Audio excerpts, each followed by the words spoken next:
پھر آگے ارشاد فرمایا وَلَا تَكُونُوا كَالَّذِينَ نَسُوا اللَّهَ فَأَنسَاهُمْ أَنفُسَهُمْ أُولَٰئِكَ هُمُ الْفَاسِقُونَ۔ ان لوگوں کی طرح نہ ہو جانا جنہوں نے رب کو بھلا دیا۔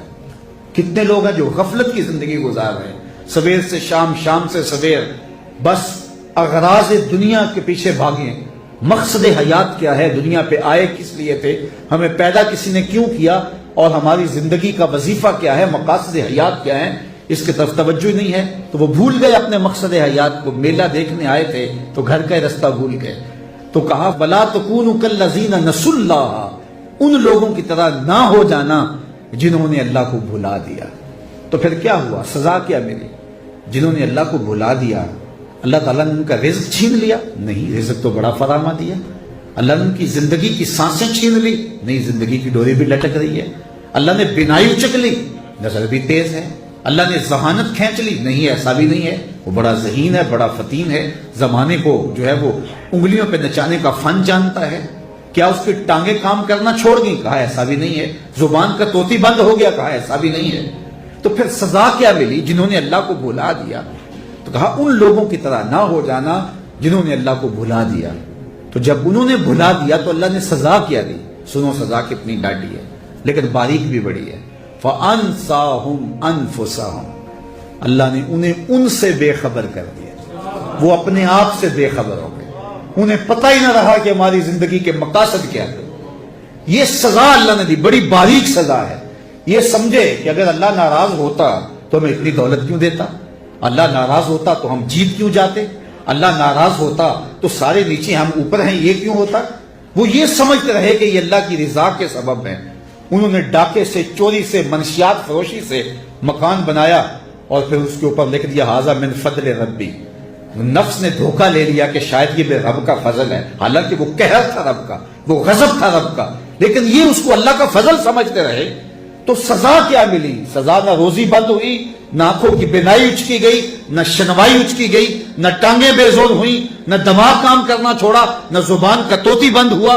نقصان کیا ہوا؟ فَأَنسَاهُمْ أَنفُسَهُمْ، کہ وہ اپنے آپ سے بے خبر ہو گئے، جو مقصد تھا اس سے بے خبر ہو گئے، اور جس کو اپنی بھی خبر نہ رہی اس کے پلے رہا کیا؟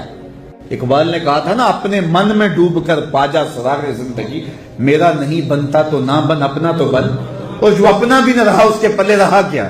تو اللہ فرمائے یہ سزا دی ان کو، فَأَنسَاهُمْ أَنفُسَهُمْ، انہیں ان سے بے خبر کر دیا۔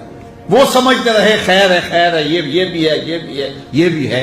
فَأَنسَاهُمْ أَنفُسَهُمْ أُولَٰئِكَ هُمُ الْفَاسِقُونَ، کہا یہ لوگ فاسق ہیں، یہ لوگ اللہ کے حکموں کو توڑنے والے ہیں، یہ نافرمان لوگ ہیں جو اپنے آپ سے بے خبر ہیں، جنہیں پتہ ہی نہیں کہ مقاصد حیات کیا ہے، تخلیق انسانیت کا مقصد کیا تھا، ہمارے پیدا کرنے کا راز کیا تھا، ہمیں کیوں اشرف المخلوقات بنایا گیا، ہمارے مقاصد حیات کیا ہیں، ہم دنیا پہ کائنات کے اوپر تمام بہائم چوپائے اور کتنے جانور بستے ہیں، ہمیں سردار کیوں بنایا گیا، جنہیں اغراض ذات سے ہی آگہی نہ ہو سکی۔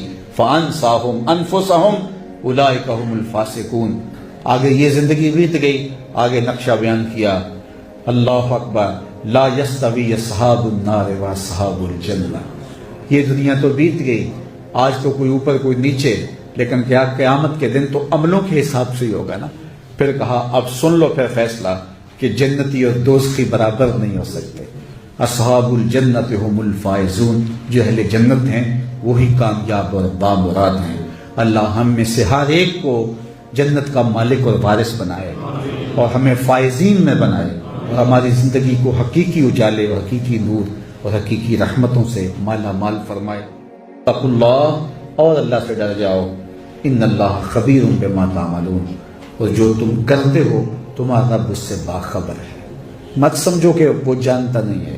ارا زبیب النملۃ السودا، کالی رات کے اندھیرے میں کالے پہاڑوں کی کوک میں گہرا غار ہے، اس غار میں چیونٹیوں کا سوراخ ہے، اس میں چیونٹی چلتی ہے تو اس کے ننھے اور مہین قدموں سے سینہ سنگ پر جو لکیر بنتی ہے، تمہارا رب اس کو یوں دیکھتا ہے جس طرح دیواریں چین کو دیکھتا ہے۔ تو وہ تمہارے دماغ کی سکرین پہ آنے والے خیالات کو نہیں دیکھتا؟